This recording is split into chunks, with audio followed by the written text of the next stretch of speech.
matter pre-filed testimony on behalf of your self and an entity called Mersch Farms, Inc. Is that right? Yes. And what's your relationship to that entity? I am on the board of directors and own 40% of the company. My sister owns 40% of the company, and I have 3 nieces and 1 nephew, and they each own 5% of the corporation.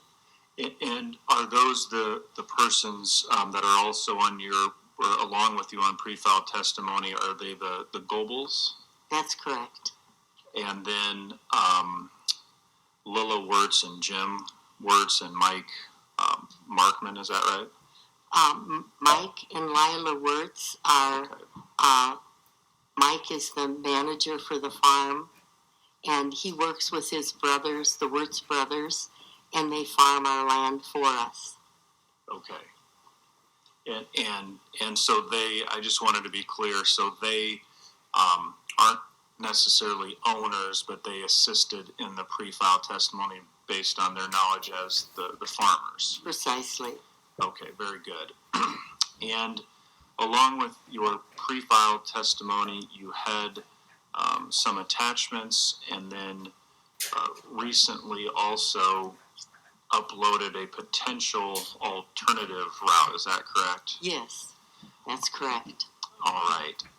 And if we were to walk through, ma'am, your pre-filed testimony that you all put together and the questions and answers, and I were to ask you those same questions, other than any perhaps misspelling or typographical errors, are there any material changes or updates you think are important for the board to know? No, only the route.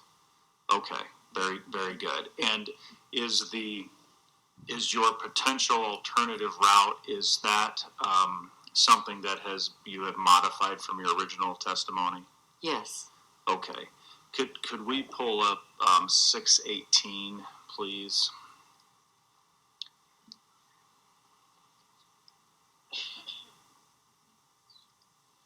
Okay, that's in staging right now. We need about 3 minutes. Okay, very good. So let me just ask you a couple questions, and then some other folks might have questions. The reroute that we'll be looking at is that kind of, I think, what you referred to as the least worst alternative if there had to be a pipeline on your land? If there has to be a pipeline, and that isn't decided yet, we hope not, but if there has to be, that is the least worst. Okay, very good. And we can probably ask you some questions about that once it gets up. But did that least worst route, was that kind of thought through along with your tenants and the folks that are farming to try to have the minimal effect on the farming operations? Yes, and once we get the map up, it'll be obvious why we don't want it on the land, and then the least worst would be, I hate to say the best, but really the only way we could do it and not ruin our land. Okay, all right, very good. And so, ma'am, I take it you'd like your pre-filed testimony and this possible alternative route to be entered into evidence? Yes. All right, I would offer Landowner Exhibit 339, 340, 341. That is the Mersch pre-filed testimony, and then 618 will be the possible alternative route. Are there objections? No objection to the pre-filed testimony. Hard to say anything about the hearing exhibit because I haven't had an opportunity to see it yet. We'll hold on the hearing exhibit. So everything but the hearing exhibit we will admit right now. We'll wait on the hearing exhibit. All right. Very good. Oh, sorry.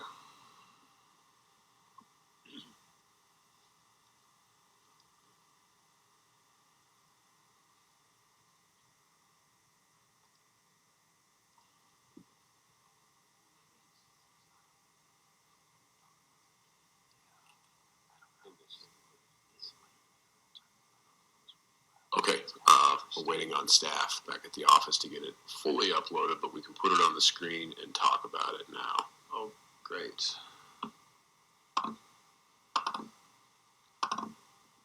So this is bottom land. So this land is in the floodplain. My sister and I own the land. Our father bought the land in the 1940s. And I'm just going to point out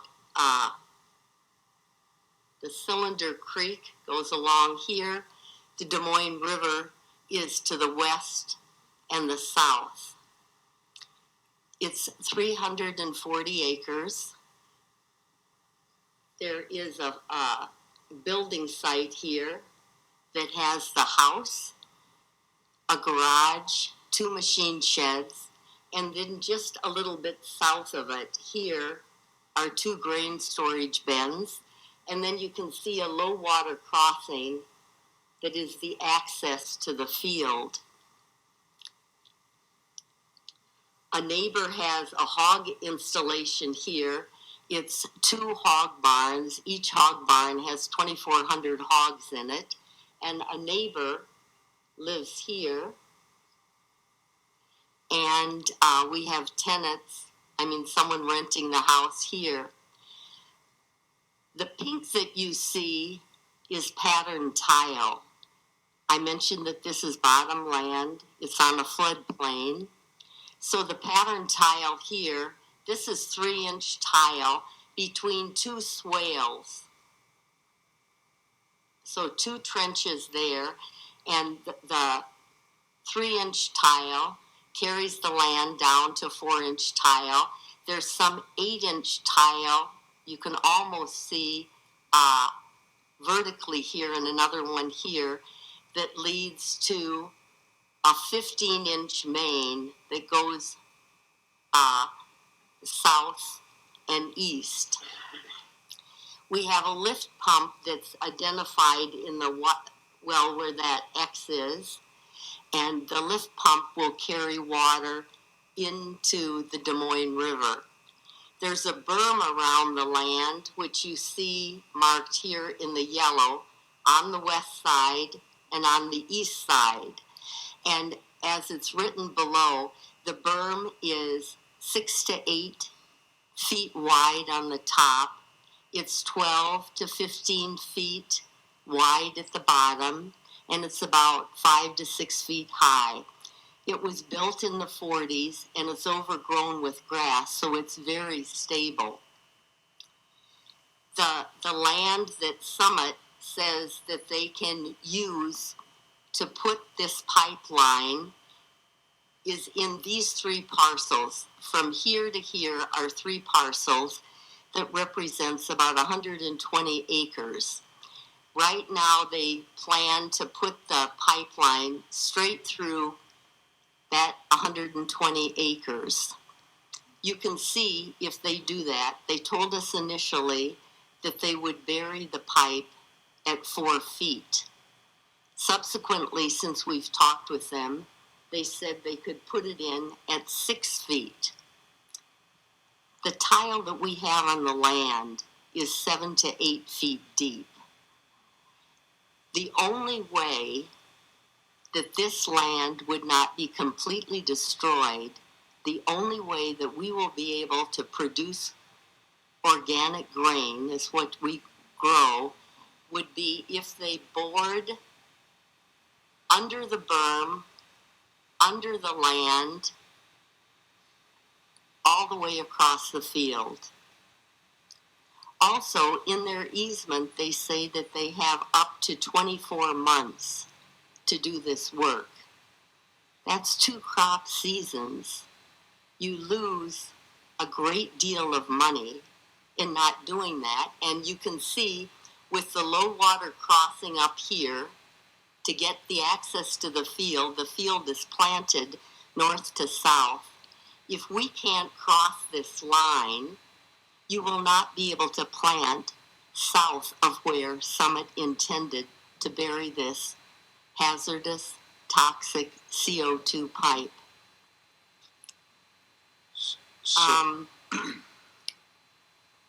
The land there is heavy black soil.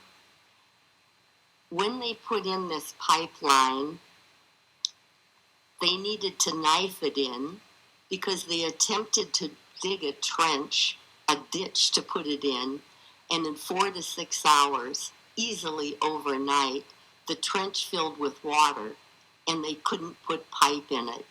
So they had to use equipment that knifed the tile into the soil.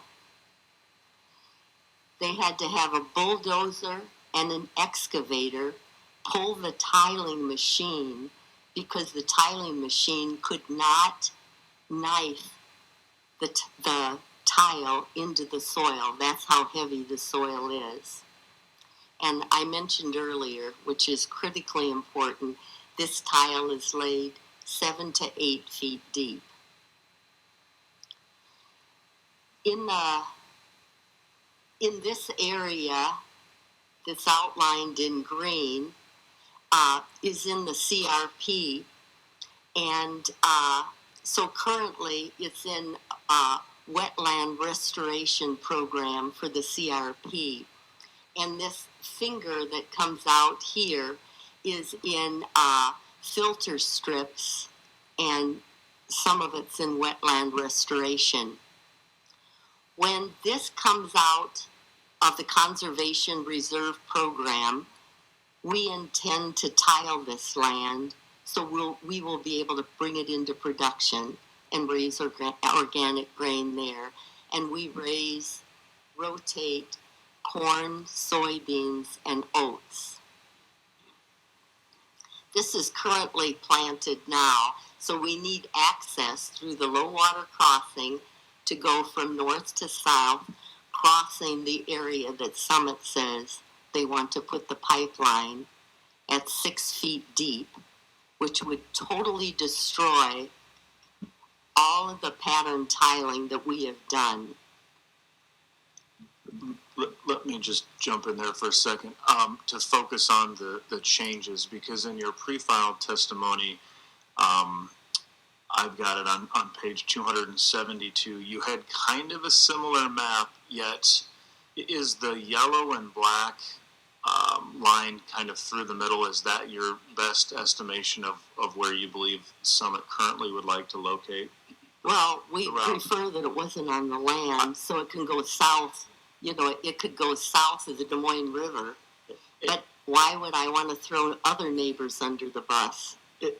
I get that, and you'll probably be able to expand on that in a bit. But I'm just, ma'am, I want to focus just a little bit on the changes. So what you're depicting here, we see the 3 red, approximately 40-acre squares that are in the middle of your land, correct? Yes. And then basically in the middle of those parcels, you have a depicted pipeline going east to west, which is yellow and black kind of diagonal lines. Is that right? Yes. But in your previous pre-filed submission, I think you were saying that the pipeline, an alternative route, would be to go essentially north along the northernmost boundary of those red parcels. Was that a change? I'm trying to. Sorry, it's a long question. I'm trying to get at. Are you saying that again the least worst route could be through the middle if it's bored and deep enough, or are you saying the route should be different than what you have here?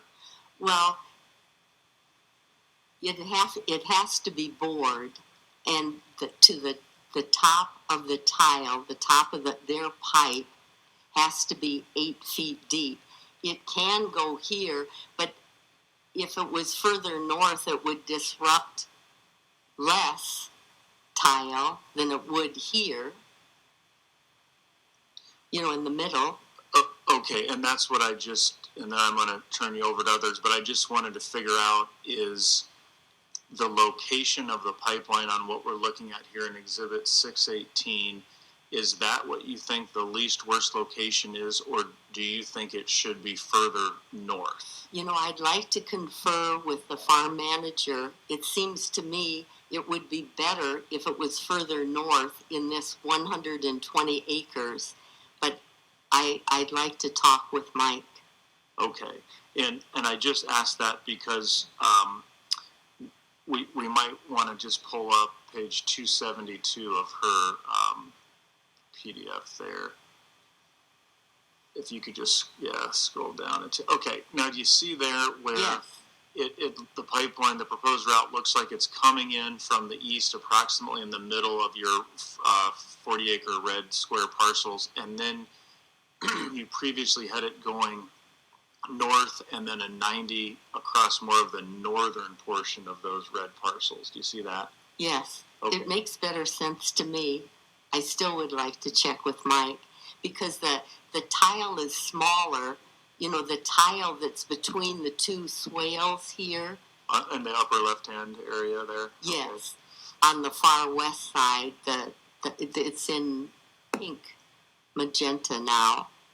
That smaller tile, it would seem to make better sense to have it there rather than in the middle where you have larger tile.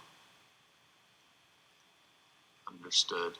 Okay. And then, but generally your concept is, obviously you don't want it at all, but this is maybe a potential least worst alternative, right? Yes. Okay. Yes, we do not want it.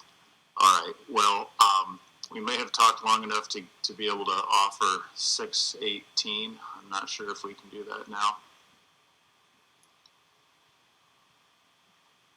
We are good. Are there objections? No objection. All right, seeing no objections, the board will admit, give it the way to. Thank you. And ma'am, with that, some other folks might ask you some questions. I'm going to pass you as a witness, okay? Yes. Okay, thank you. Thank you. Are there questions for the witness, Mr. Taylor? Yeah, Ms. Ryan is going to be late this morning, so I'm up. Ma'am, I'm Wally Taylor. I represent the Sierra Club. And let's go to the KMZ file first. Maybe that's a good place to start.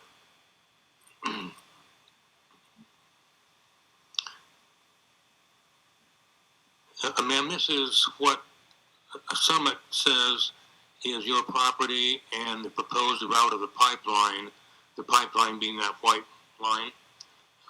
Is that your understanding of what Summit proposes? Yes. Okay. Did you talk to any Summit land agents or representatives about the route of the pipeline through your property? I'm Joan Mersch. I own 40% of the corporation. I have never received a letter or a phone call. But my sister and brother-in-law have, and my brother-in-law has forwarded, I think, most of the mail to me. So that's how I responded. My nieces and I attended Palo Alto County Board of Supervisor meetings, and at those meetings there were two representatives from Summit there, and we were able to ask questions. They answered them. Everything was going to be hunky-dory. According to them. Yes, right. And then when you read the easements, Summit is not liable for anything. I mean, they make it very clear, and it's pretty Loctite. I'm sorry, give me the rest of your Let me ask question. another question. So what did you discuss with Summit's representatives? I just talked about safety, and there was an incident in Satarsha, Mississippi in 2020 where levees on the Yazoo River broke, and with that, they had buried carbon pipelines that ruptured, and there were 40 people, over 40 people taken to the hospital. Many of them today have pulmonary problems. I worked in intensive care, responsible for 2 cardiac units at Stanford University Medical Center for 35 years. And I've seen people who are deprived of oxygen for 5 minutes. And if they come around, if we're able to revive them, they have a decreased cognitive ability. And if they're without oxygen for 10 minutes, and we can't do compressions and breathe for them and oxygenate their blood, they don't make it. And so I've seen enough of incidences, like they testified, two individuals from Sartarsha, Mississippi, testified at the PHMSA meeting in June of this year. And my three nieces and I attended this meeting and heard these individuals testify.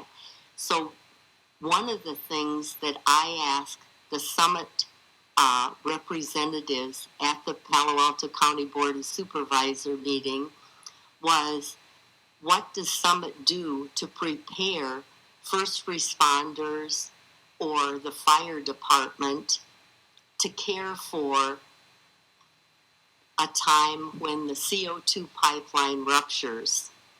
And of course they said, they provide a great deal of education. I asked if they provided equipment. I don't remember. I think he hedged on that, so I wasn't clear whether they did or not. But the individuals in Sartarsha, Mississippi were unprepared. They didn't have education. It's a small little town, very low population. And they didn't have the first responders. They didn't actually have first responders, but the first people that came to shut off the carbon pipeline arrived 20, 30 minutes later. And when they got there, the valve to shut the pipeline off was frozen open, so it couldn't be shut off immediately. Anyway, it was a terribly tragic story, and it was very impressive to be at this meeting and to hear a man who had been in this situation, and then one of the first, a fireman, respond to what happened in Sartarsha, Mississippi. So did you talk with some representatives about the impact on your land and perhaps an alternative route at any time? Well, one of my nieces, and the farm manager, Mike Wirtz, spoke with them 3 or 4 times and asked them to put in writing what they would say, well, maybe we can do that, and then they would ask to have it put in writing, and it never happened. Let's look at that page 272 now of her prepared testimony.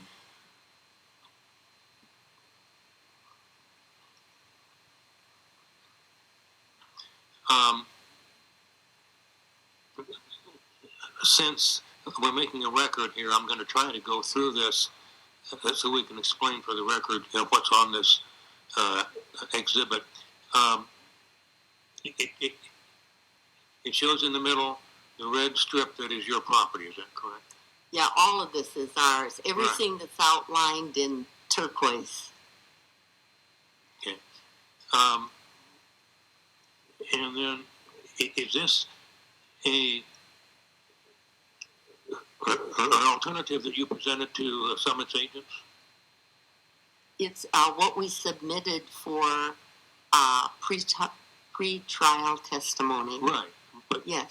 But did you present this alternative to Summit's agents? I don't believe so. I'm not certain of that. Okay. And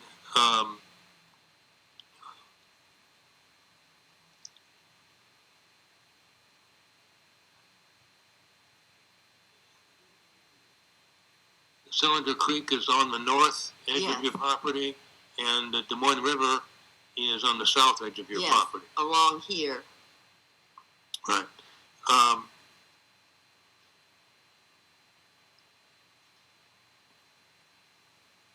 And you're suggesting that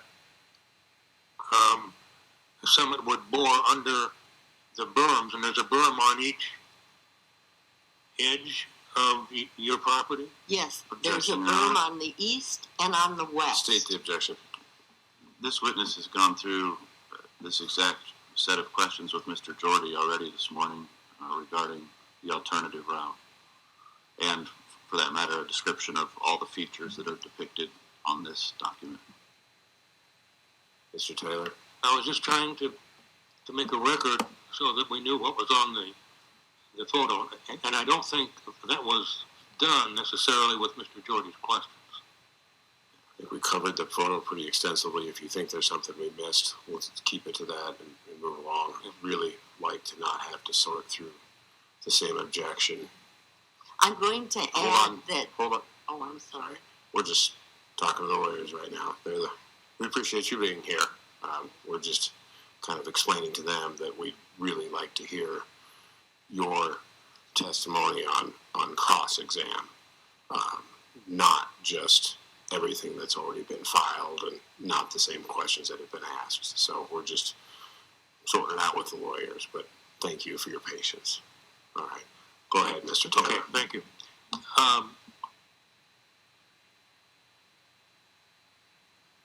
You said that your farm is organic. What are the crops actually grown on that photo? Okay, so the crops are grown here, and here currently. Okay, And they're pardon me, this up here and here. pardon me, when you say here, here, and here. Okay, so in the north, this is 90 acres right in here. This is about 40 acres right here. And there's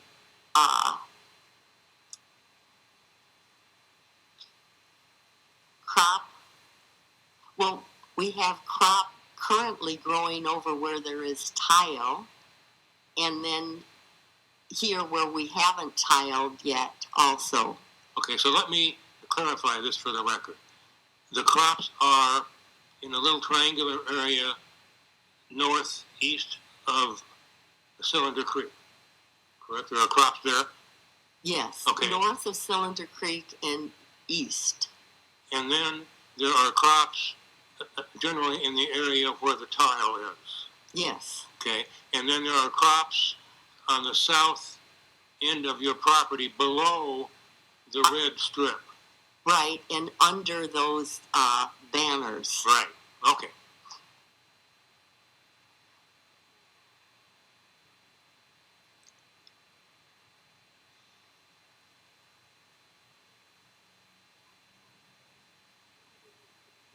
So now let's go to Exhibit 618.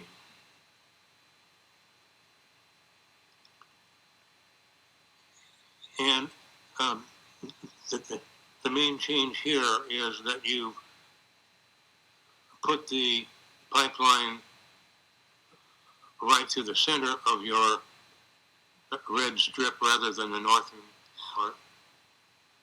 And now we should have moved the summit line further north as it was previously. This goes straight across our neighbor's land. This is neighbor's land right here. And we should have made the right angle turns to take it under the 3-inch tile that's further north. But it has to be bored under the berm, under the tile, and under the berm on the west side. Okay. And I take it you haven't presented this to Summit's agents. No,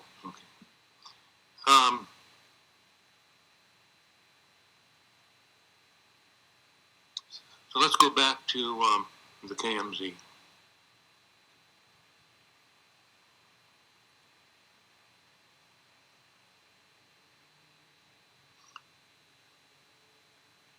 Can we get a broader perspective here, back out a bit? There.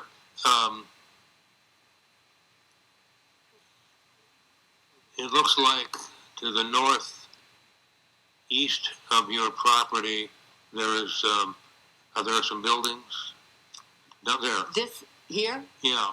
this is a neighbor, and this is the hog installation. This is the building site on our land. Okay. And those are generally north to northeast of your property. The hog is north of our property at this point because this is our property, and this is our property, but this is not. Okay. How far away would the nearest emergency management of the emergency response personnel be? In West Bend. So it's a volunteer fire department. And how far away is that? About 9 miles. Okay.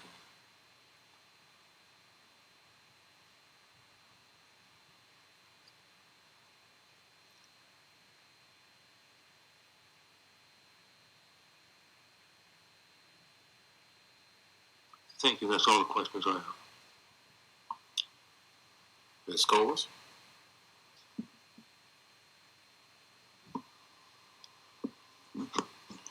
Good morning, Mrs. Mersch. I'm back here. Good morning. Jean Colas. I'm also a landowner. I just have a couple of questions. You mentioned how much water, when you were attempting to tile, that the groundwater held. Are you concerned that even if they bore through or put the pipeline in your land, or if they bore through it, you mentioned 2 berms. Are you concerned that this will weaken the strength of the berm and create more flooding? Well, it could do that. If they bore deep enough, it would help, but they can't. They'd ruin it if they did anything less than 8 feet. Okay. Also, my second question, you mentioned Tartasia. Are you concerned that Summon Carbon Solutions is a new company and they've never operated or built a CO2 pipeline? I'm aware of that, yes. Is that an extra concern pertaining to safety? Of course it is. It's not a matter of when, if there will be a rupture of CO2, it's when it will occur. This represents 3/4, those 3 parcels represent 3/4 of a mile. That's 3,960 feet. Summit welds these tile every 80 feet. That means there are 39 different wells in this pipeline, and that's an area of weakness. So we have 39 opportunities for this pipeline to rupture. That will damage human life that's very near, the hog installations which are very near, neighbors to the south and to the east and neighbors to the west. It's just unconscionable for me to think that this could happen to our land. You also mentioned Tartasia doing maintenance and not being able to shut the valve. And so you probably know how long that rupture or that release took place. It was a long period. I've read about it. I'm sure they talked about it at the PHMSA meeting in Des Moines when we were there, and I don't remember that. Are you concerned due to the length of the release, how it might affect your neighbors then? Well, we've asked for a plume model. We've asked for dispersion models. It's never happened. So it's very hard to determine. And, I guess the one thing you can say about killing people, killing life, killing crops is that it doesn't last long. So it happens in a relatively short period of time. And if that's what you can live with, I guess it's okay. I can't live with it. Thank you. No further questions. Ms. Ike? Hello, Mrs. Mersch. I'm Chris Hike. Hello. I'm a landowner as well. Question about your tiling you mentioned, and I don't know how long you've been on this land or been in the family, but is it old tile? Is it new tile? Is it clay? We started putting it in 2017. So as our mother and father before us, as our grandparents before us, and my sister and I believed it was our responsibility to improve the land and to make it better the day we leave than when we arrive. So we started in 2017 to put the tile in, and because it's pretty expensive to do this, we've done it each year. I think we skipped in 22, and it depends on the crop rotation with organic grain. So it's oats has a short growing season, and so following the oats, we can do put in the tile. So we started doing it, and we've done a little each year since 2017. Okay, thank you. Mr. Leonard. Thank you, Your Honor. Just a couple questions for you this morning, ma'am. You testified earlier that it was your opinion that Summit's not liable for anything. Are you aware that the Iowa Code makes Summit responsible for certain damages and liabilities, regardless of whether it's separately written in an easement? What I am aware of is that PHMSA regulates gas pipelines, and PHMSA is modifying and correcting their regulations, which will control CO2 more effectively. And this has happened subsequent to the Sartasha, Mississippi incident. So I know PHMSA, who's under the Department of Transportation, is working to improve and tighten those regulations, and they won't be done until 2024. So I don't think we should ever approve any CO2 pipeline until this is done. Ma'am, did you understand my question? I did. Okay. My question was about the Iowa Code. Yeah, I'm not aware of the Iowa Code, but I am aware of what the federal government says. Okay. So you're not aware one way or another if the Iowa Code makes Summit liable for certain damages and other liabilities? I've read the easement several times, and I know it's pretty Loctite that you have to prove so much that Summit would be responsible for something for them to believe it. And I firmly believe in 12 years, when the tax credits are over, Summit won't be around. With respect to the Iowa Code, do you know one way or another whether it makes Summit liable for certain damages, regardless of whether they're separately written in an easement? No, I don't. Are you aware that Summit is offering landowners within the easement an indemnification clause that would indemnify landowners for any losses other than those caused by gross negligence or willful misconduct? You know, I guess there's so much leeway in the latter, gross conduct, and good attorneys, I believe, can represent them very well. So, no, I think if you've got a big corporation against an individual farmer, you know, the best attorney's going to win, and it isn't going to be the small farmer. Are you aware of whether or not Summit is offering that clause in easements? I don't. I have read the easements, and I know there's very little leeway. Are you aware of whether or not Summit is offering that clause in the easements? I think I've answered that. I am not aware. Thank you. I don't have any other questions. Okay. Mr. Jorde on redirect, just double checking. Oh, yeah. Okay.